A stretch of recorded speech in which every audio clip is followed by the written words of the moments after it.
Welcome to the Defense and Aerospace Report. I'm Vago Muradian here in San Diego to cover West 2018, the leading maritime conference and trade show on the West Coast. The event is co-sponsored by AFCEA International and the United States Naval Institute. Our coverage here is sponsored by Leonardo DRS. And we have with us retired United States Navy Captain Sam Tangredi, who is a professor at the Naval War College. Sam, always great to see you. Thanks very much for joining us. My pleasure. Sam, your anti-access warfare book, Countering A2AD, or Anti-Access Area Denial Strategies book, came out in 2013. Very, very powerful book on an issue that a lot of folks had been talking about until that point, but you sort of summarized what the major challenges are, but also some strategies in order to counter it. Obviously, China and Russia both have been working on developing capabilities to push U.S. forces as far away from their shores to exact a higher price on us and our allies in terms of operating in that space. And you have a very, very powerful image of something that for many people is unimaginable, which is a U.S. nuclear-powered aircraft carrier that's been hit and gravely wounded. Talk to us a little bit. It's been 4 years, 5 years almost now since the book came out. Talk to us a little bit about the nature of the challenge and what are some strategies that the United States and its allies need to apply in order to maintain what fundamentally is a deterrent edge over these great power competitors. Well, the book talks about anti-access warfare as a strategy rather than focusing on the technology, because the technology is kind of changing. And in the intervening years, I would argue that China is building itself up to the point where it doesn't necessarily need to view itself as an anti-access power. What I mean by that is the logic for anti-access strategy is how a regional power can prevent a global power from entering the region and interfering with whatever their objectives are. China is building up their forces. Eventually, they will think of themselves as being capable of defeating the U.S. in a force-on-force battle. The interest in anti-access warfare most recently stems from the Gulf War of 1991, where the Russian and the Chinese military analysts looked at what happened and said, we believe that if the U.S. forces build up in your region, they have the Iron Mountain of supplies, and it's a force-on-force battle, they will beat anyone. However, the way to prevent that, which Saddam did not do, is to keep them out of their region. Now, that is a strategy throughout history. In fact, that was the strategy of Imperial Japan in World War II. They didn't attack at Pearl Harbor to invade Hawaii or threaten the U.S. homeland. They did it to knock out the fleet, and then with their islands, the islands they control, and their powerful navy, they would prevent the U.S. from coming and challenging what they were doing in China or in Dutch East Indies. Now, what's happening now is we're still in a situation where China is a regional naval power, and we are the global power, but that balance might start to change. If that balance changes, then our approach has to change. A lot of the focus of the U.S. has been the South China Sea, and a lot of the Navy's focus is potential conflict in the South China Sea. In reality, China has won the South China Sea. They built the islands. For us to establish sea control would be very, very difficult. Now, let's put that in perspective. For them to establish sea control in the Gulf of Mexico would be very difficult too. But what we have is a natural advantage in the geography of the situation, because we can also apply the same principles. That is, China might be able to dominate the South China Sea, but given the first and second island chains, we could literally close their sea power off from the rest of the world. Given our alliance structure and given our capabilities in those choke points and those regions, we have a great advantage there. So we can actually function almost as the anti-access power in that situation by denying them the capability of moving into the rest of the globe. So it's an interesting situation where the situation's almost reversed. 2013, it was clear cut. They did not yet have the capabilities to go beyond the South China Sea, the East China Sea, that region. Now they're building up the capabilities, but still, a lot of the principles of anti-access relates to the geographic conditions of the world. And so in that case, it's an interesting situation where it's almost a reversal, but the same principles kind of apply. But how does the massive Chinese arsenal of short, medium, and now increasingly long-range, increasingly precise missiles, relatively economical, impose a large cost on us in terms of the number of our interceptors we would have to shoot to down those? And those are weapons that can hold almost every one of our fixed installations in the region at risk. And they're focused, tremendously focused on the challenge of how to strike moving targets at range with ballistic missiles. So talk to us a little bit about how that dynamic changes our calculation. Yes, we can keep them bottled up, but they also then have a counter card they can play in terms of holding our key nodes at risk. Yes, well, I mean, the basic thing is we do not want to fight a war with China. We want to deter a war with China. So there's a great deal of risk on our forces, but what we want to do is impose the same risk on their forces, or make sure that their calculations are never so certain that they can say, we can force the U.S. out of this region. We have to have the capability of being able to convince them that's not a good path to take. And a lot of our capabilities has to be undersea, because that is where we have the advantage. Our alliance structure is critical to this, and even though fixed bases on land will be vulnerable, we still need that alliance structure to allow us to operate and to give us the cooperation with the other regional nations to ensure that China does not think that they can violate global norms without some penalty.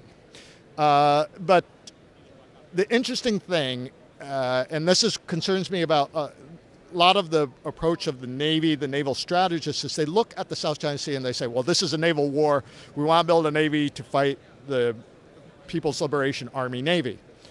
My belief is if there was ever a war there, the PLAN wouldn't even sortie, because they don't have to. Because as a situation where it's a near seas, that the weapons on land, the rocket forces, the land-based aviation forces are the primary instruments for sea denial in that region. I don't believe that China in a struggle can control the South China Sea the way we view control, but they can deny us use, and likewise we can deny them use. In a conflict, it would really be a mutual denial situation. I don't see how they could possibly resupply those artificial islands with material, given our capabilities. On the other hand, I don't see how we're certainly not going to operate carrier battle groups there with complete immunity. So it's an interesting situation, but the main thing is to deter the war. And I think we still have the capabilities of doing that if we're smart. If we apply that in a very systematic way, and if we are firm in what we say our objectives are. Our objectives are that this South China Sea is a global common. It's not interior waters of China. And if we insist on that, we do freedom of operation navigation, if we get the other nations to support that, then I think the status quo will remain. But those people who think that we're going to be able to surge the U.S. Navy in the South China Sea and defeat the PLAN, I don't even think the PLAN would sortie in that circumstances. Yeah. They don't need to. How do you respond to those people who think that the dynamic is already against the United States, that from a strategic standpoint, as China looks 10, 20 years in the future and starts to calculate, for example,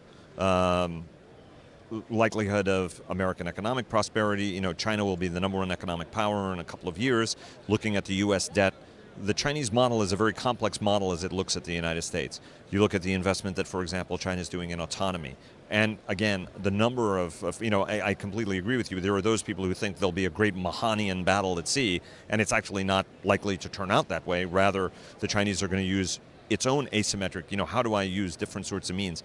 At what point does the United States run out of deterrent Schlitz with the Chinese, especially when it comes to conventional forces? Because as a good French friend of mine said, listen, I don't even know at what point a contour of conventional conflict looks like with the Chinese that doesn't start to escalate very rapidly into a nuclear exchange, for example. So talk to us about that space and what some of the specific things the U.S. has to do to still maintain some degree of conventional deterrence on a country that has a much more strategic view of where it wants to be perhaps than maybe we do at this point?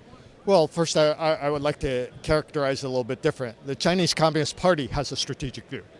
It's an interesting thing that the nation that is China does not have a military. The military is pledged to the party, not the state. This is an interesting situation. A lot of people argue as China evolves, become more prosperous, there will be a point where the Chinese population decides that the unspoken agreement between them and the Communist Party, you give us prosperity, we don't challenge you to power, might change. Over the long term, the U.S. advantage is, of course, being a democratic state that challenge the very existence of which challenges authoritarian government. And it may be that our number one deterrent capability is to encourage the Chinese dissident movement and encourage the Chinese people to look in terms of a future in which they have a greater say in the government. That probably is one of the greatest deterrents. Now, as China works on AI and all these technologies, the question is, will this evolution of their capabilities actually affect the evolution of their state? You know, people look at and say, oh my God, China's going to be the world's global power, economic power. And I look at it and say, well, they've got 1.4 billion people. By all standards, they should be. I mean, that's a huge population. We have 300 million, they have 1.4 billion. Of course they should be the global economic power. They've got more people to produce things and that. The fact that they're not indicates the contradiction in their system. An indicates a contradiction in all of Chinese history. So I am not sanguine about this competition, this technological competition, but I look at it in terms of not a question of here's a rising power and the U.S. is a falling power. I look in terms of this is a state-controlled authoritarian regime that is getting more powerful, but its opponent is a democratic system that offers something to people that's an alternative way of living, an alternative way of governance. So ultimately, I think we have an advantage that way. We don't know what's going to happen in China in the future, given their history. There's always the tension between the interior, people who are not benefiting from the technological advantages, and the coastal regions where the wealth is being built. And what that will happen in the future, I don't know. But in a way, you know, our society is so much more stable than theirs. On the surface, it doesn't appear that because they've got an authoritarian government who could crack down on dissident. But in the long run, I don't know what the future is going to be for China. And that makes this different than some of the way the professors, the intellectuals looking at this, the Citadian trap and rising power, falling power. There's a lot more elements in that, and it has to do with the nature of the regime there, nature of our regime. The problem that we have today is in the system they have with one party having all the power and stuff, they don't understand compromise. That's why they won't compromise in the South China Sea. They don't have to compromise. It's not part of their system. Yes, within the party, there's all sorts of infighting on who becomes the next chairman and that sort of thing. But compromise is not something that they learn or know. But over time, eventually, that's going to have to be part of their equation, because there's a certain point where the people who are reducing the technology will decide maybe we, not the people who run the party, should be deciding the fate of this country. So that's an element that people don't look at, and that's a factor that has to be put into our deterrence equation. Let me ask you two questions. Question number one is, at what point, I mean, there's a debate about the relevance of carriers, right? And you mentioned the difficulty, for example, of getting carriers into some of these areas, and certainly that challenge is going to be magnified over time.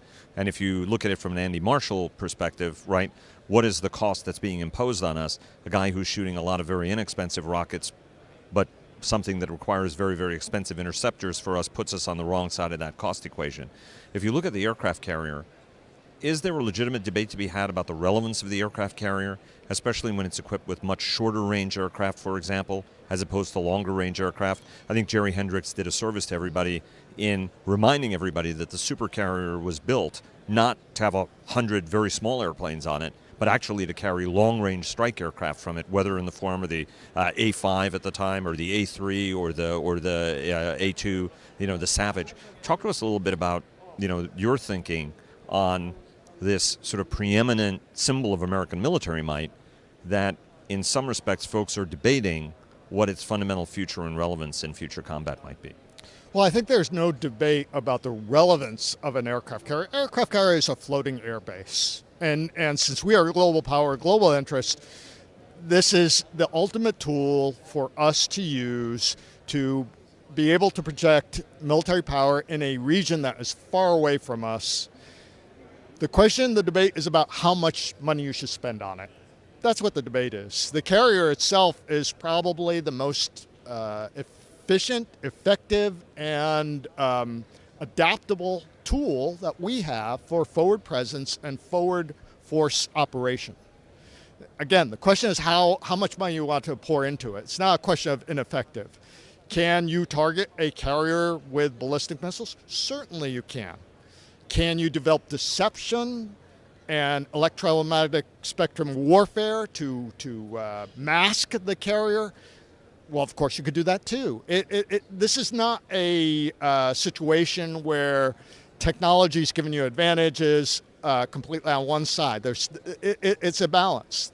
The carrier is a tool. The one thing great about the carrier, it is a truly open, and I think Rear Admiral Carr in just the last panel discussion said that the carrier is an open system. It is also the ultimate modular system. You want a new weapon system, you fly the air wing in.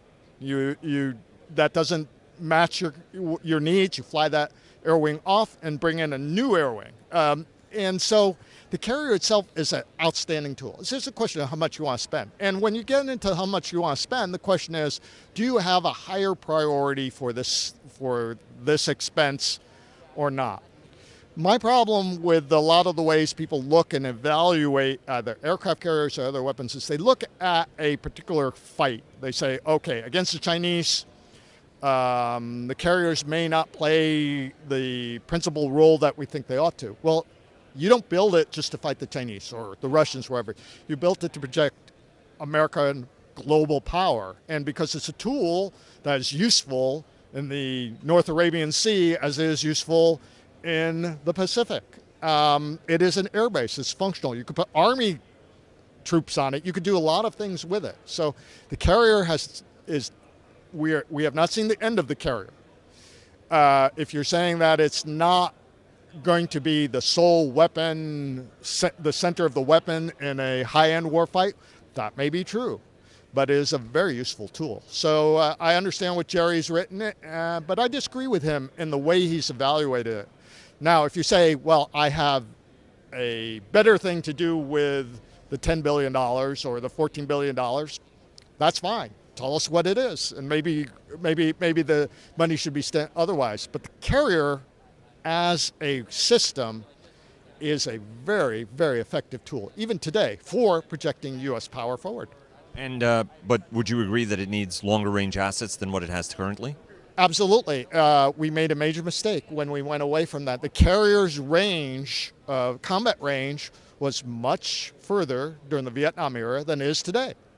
But that was a choice. We decided to get rid of the longer range aircraft in order to spend the money on a more complex, more technologically capable aircraft. Also, when that decision was made, we did not think we were going to go back to a world where we had great power rivalry. We looked at it and we said we're going to operate these systems in places where basically the violent extremists, whatever we're calling them today, or the rogue nations would not be able to strike back at our naval forces. So from that perspective, you didn't need the range. But now, clearly we do. But we used to have the range. It's a question of reorienting the priority of our systems. And again, everything is a trade-off. If you want a longer range aircraft, then you're going to have to sacrifice certain characteristics that might be that you might use in certain situations. It's always a balance. I believe that the F-14 fighter was the greatest fighter interceptor ever built, and probably still would be. But it was designed for a different fight than, say, the F/A-18 or even the F-35 is built for. So, again, all of it's a balance. But as far as to get back to your question, the carrier is still a useful tool. Yes, we need to increase the range, but it's not about the carrier, it's about the aircraft that you bought. And let me ask you one last question on North Korea. That's something that you've been paying attention to. It was one element that was not in the book. How do you see this situation playing out? The U.S. government has said, it's intolerable. North Korea has to give up its nuclear weapons. The North Koreans have spent an enormous amount of time, effort, and years invested in this. Is it time to embrace different sorts of deterrent models? And if so, how do you live with a nuclear North Korea that has extortionist tendencies, but also has a tendency of throttling things up and then throttling things down and then trying to negotiate? And, they can exact an enormous, and I want you to bring in the element of the bloody nose strategy here. Their conventional capabilities are such that they're hamstringing in terms of the number of casualties that they can deliver on short order, whether on American forces, but also particularly on South Koreans. Talk to us a little bit about that dynamic and what's the right way forward from your standpoint as somebody who's been looking at this problem for a long time. Mm-hmm. I actually have a chapter on North Korea in that anti-access warfare book. The one thing I did not, because at the time the nuclear weapons development was not at the point that it is now. I'm going to be give you an unorthodox answer by saying we pay too much attention to North Korea, in the sense that what we need to do is make it very clear that if North Korea ever tries a military action against us or our allies, we are going to use massive force to defeat their system. Now, we have been in this situation for a long time because of the range Seoul, in which I don't know if it's exactly half of the South Korean population, but a significant part of South Korean population in Seoul is under the threat of conventional attack. There were some statistics that I read about how in 30 minutes, most of the population of Seoul could be killed using artillery and that sort of thing. So we've been in this situation. Now we have a situation where they say, the Kim dynasty can threaten the U.S. With its nuclear weapons. We just have to understand that we're going to have to deal with this threat until the regime changes. And perhaps the best way is to build up an alternative by somehow working with a way to crack the regime from within. That's what we can do. As far as launching a nuclear strike on Korea and that sort of thing, I would not recommend that, because it's the roll of the dice. We don't know what will happen, because anything that happens there will have great repercussions in South Korea. And it's a tough situation, but perhaps we're looking at it and thinking that it's more of a threat to us than it is. By that, more of a threat to us than it ever was. Nuclear weapons could potentially put us within range, maybe, if their capabilities are as they've advertised. On the other hand, they've had the capability of massive destruction in that area. I would hope that eventually the People's Republic of China looks at this and say, those Korean nukes can reach Beijing too, and perhaps it's not in our interest to have a regime like this continue. North Korea, the secret to North Korea, controlling North Korea, I think lies with China. North Korea has been a useful prop for them against us. Maybe it won't be so useful anymore.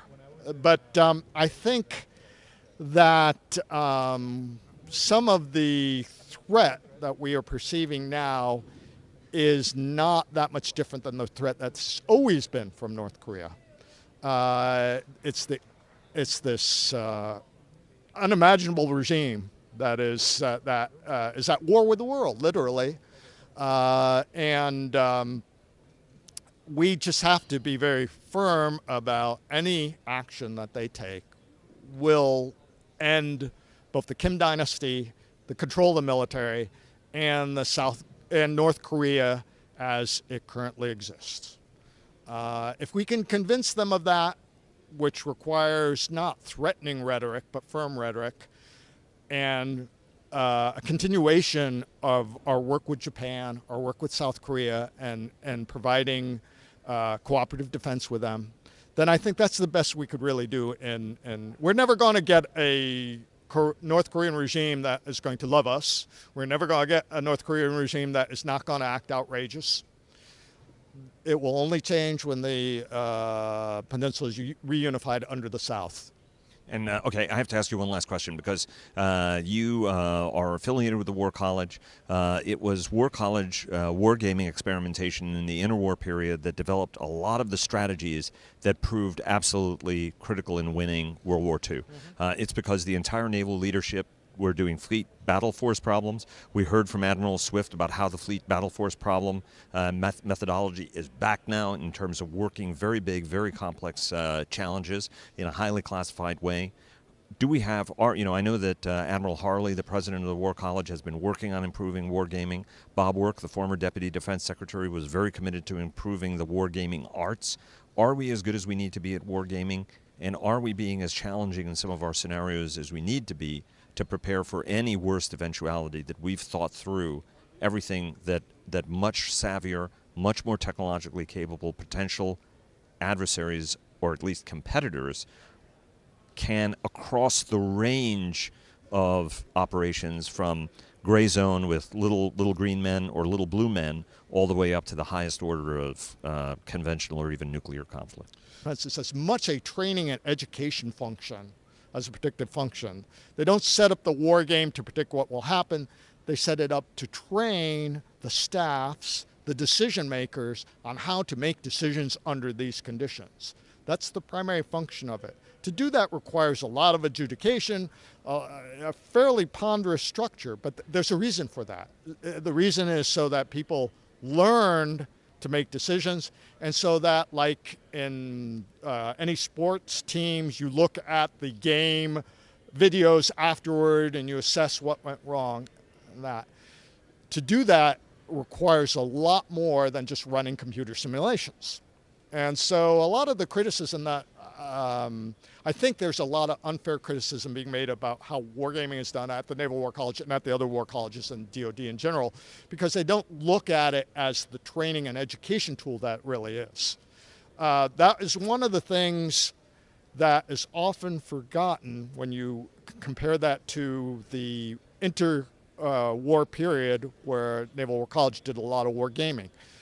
Famously, we say, well, they went through a lot of the scenarios, they built the strategy, but they also trained the people.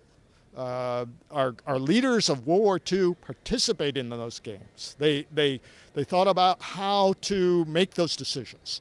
That's part of wargaming, and that's the part of wargaming that is not often looked at, because everyone's looking for the prediction, not the training. But we have to remember, Nimitz and his fellow commanders participated in that wargaming as decision makers or as players, and they learned how to make decisions under those circumstances. And so that is the other great advantage that wargaming gave them. And you really can't capture that when you use AI or computer simulations and you're not having human beings make the decisions. Sam Tangredi, professor at the U.S. Naval War College up in sunny Newport, Rhode Island, but you also split your time between here in San Diego, author of Anti-Access Warfare. It's available from U.S. Naval Institute Press. Sir, it's always a pleasure. Thank you so much. Thank you. Thank you very much.